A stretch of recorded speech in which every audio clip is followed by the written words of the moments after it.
Oui, nous, c'est pas des meubles, c'est des pizzas qu'on fait. Hein. Donc, je suis très heureuse de passer après monsieur. Hein. Il m'a mis la pression. Et puis, il y en a deux autres qui m'ont encore mis plus la pression. Parce que, bon, je pense que vous êtes des grands orateurs. On va essayer d'être à la hauteur, hein, quand même. Donc, je me présente, Madame Youm Youm, ou Madame Maham Al-Baki. Donc, je suis née en 1979 à Dakar. J'ai 35 ans. Avant d'être un pizzaiolo, en fait, j'étais financière. Je suis partie à l'âge de 18 ans en France pour faire des études d'économie et de finance. Je pensais être une grande financière. Je ne pensais pas me retrouver dans la restauration rapide au Sénégal. Donc je suis partie en 98 faire 5 ans d'études dans la finance. J'y ai travaillé, donc j'étais analyste financière. Pour les jeunes étudiants qui sont ici, analyse financière, j'étais chargée d'analyser et de conseiller sur des sociétés. Après 18 mois être passée dans une petite entreprise, j'ai été gérante d'action. Là, je ne conseillais plus. J'étais un peu plus dans le risque. Je prenais votre argent et je le plaçais en bourse. Après, si je me trompais, c'était votre problème et pas le mien. Mais bon, ça, c'était sympa. Après, le problème, c'est que la crise financière est arrivée en 2008. Bon, c'était pas moi, je vous le dis.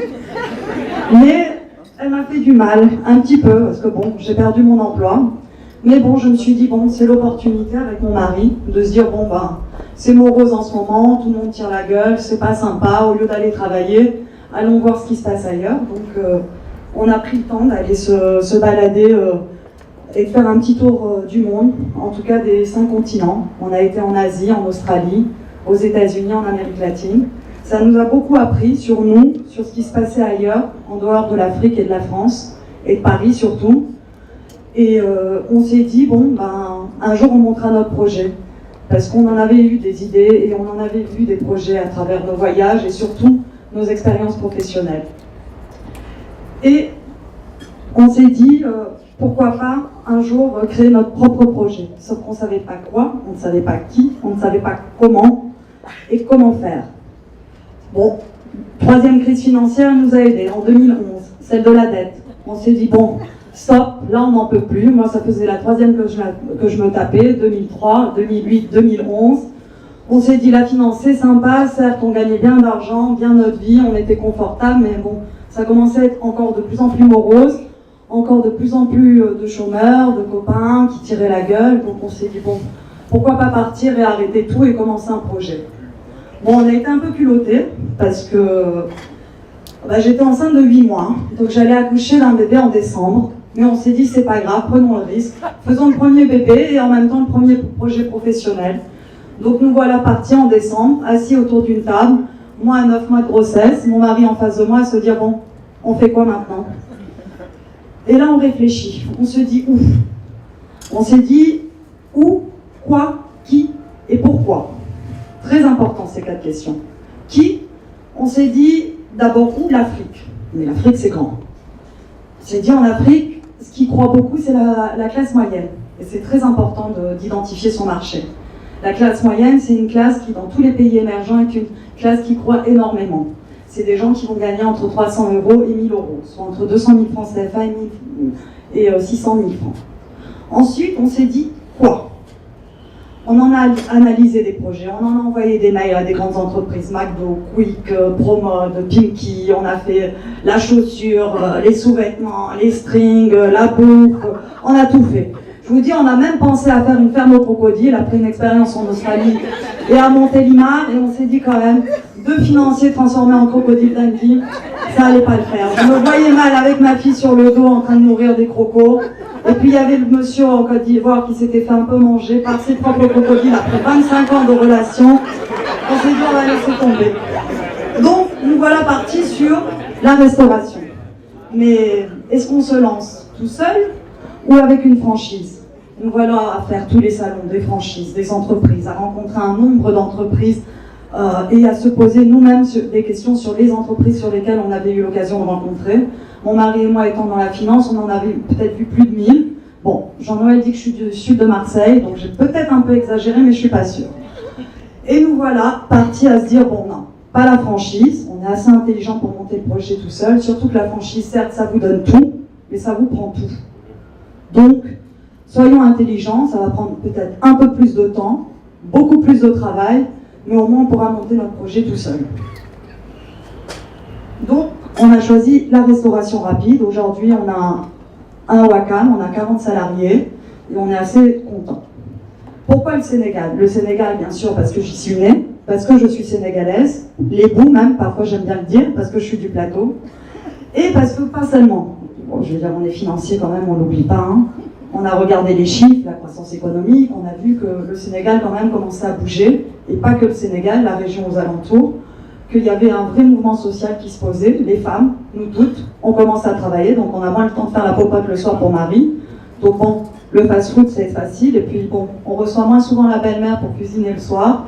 Certains sont contents de ne pas la recevoir tous les soirs pour qu'elle nous fasse à manger. Donc on appelle Yum Yum pour passer commande et avoir sa pizza chaude quand on rentre le soir. Et aussi on a pensé à la restauration parce qu'on a essayé d'analyser le marché sénégalais.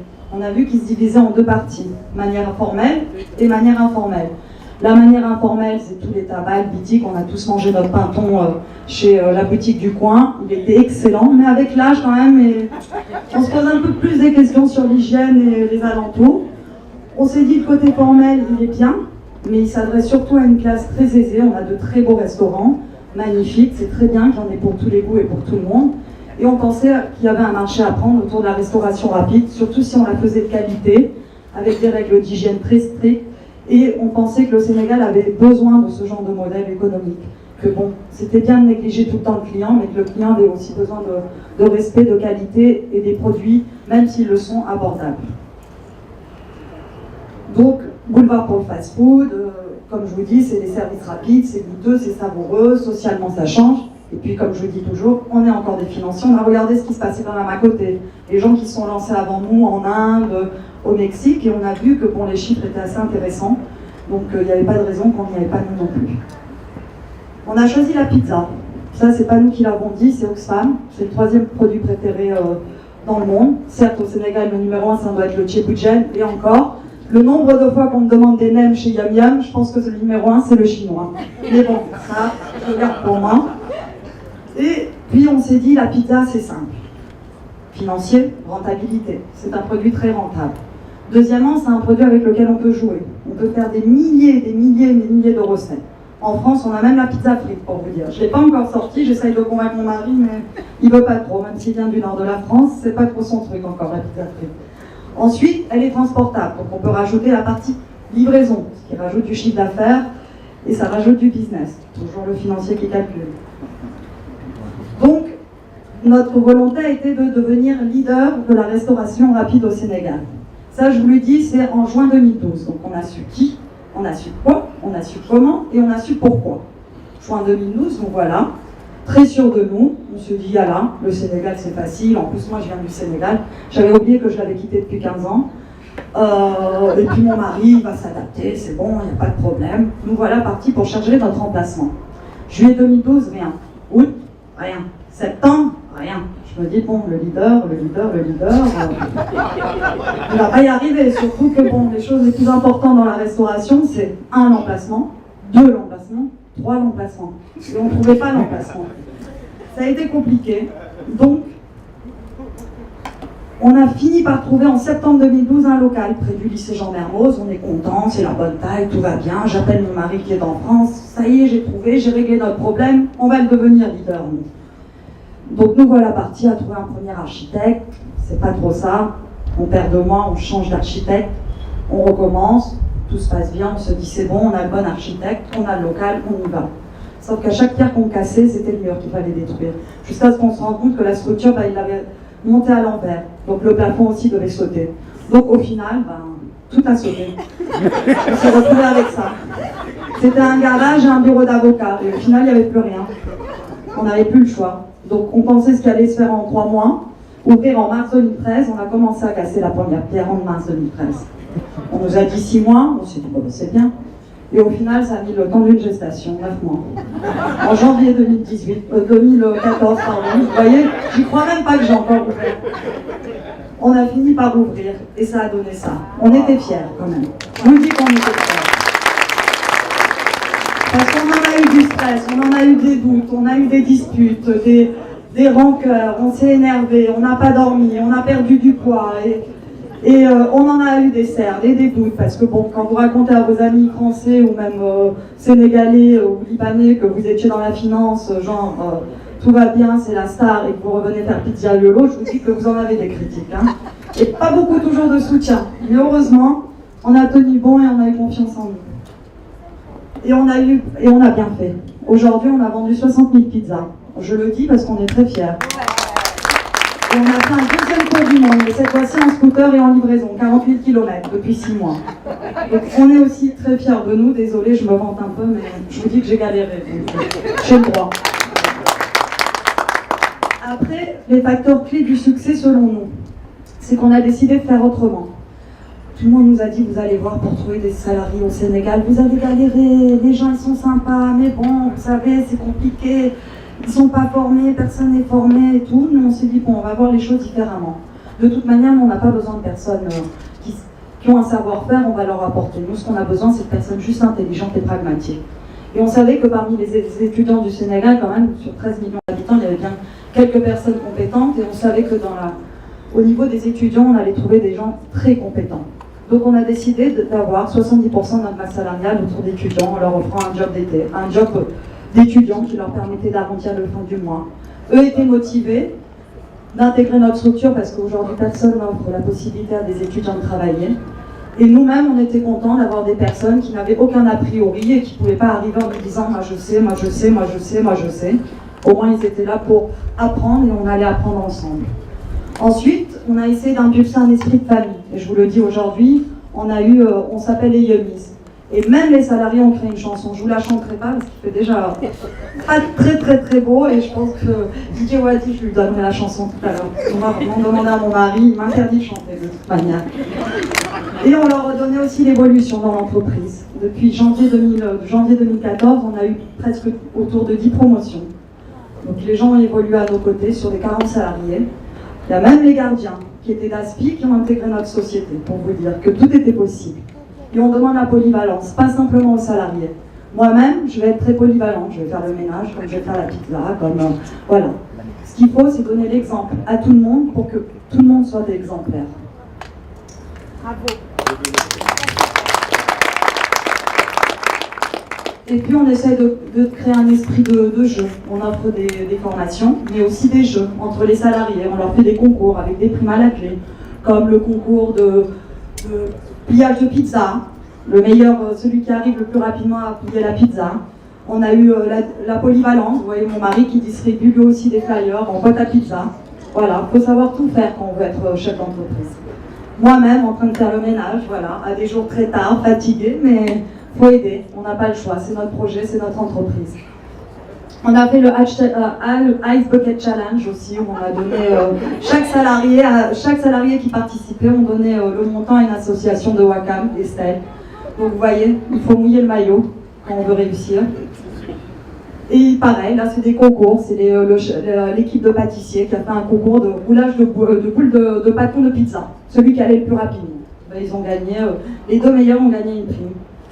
Et aussi on a essayé d'être différent, on n'a pas essayé d'être le fast-food un peu basique. On a mis le paquet sur le marketing, donc on essaye d'être actif, même si on n'a qu'une unité à Wakam, on essaye de gérer notre marketing comme un groupe.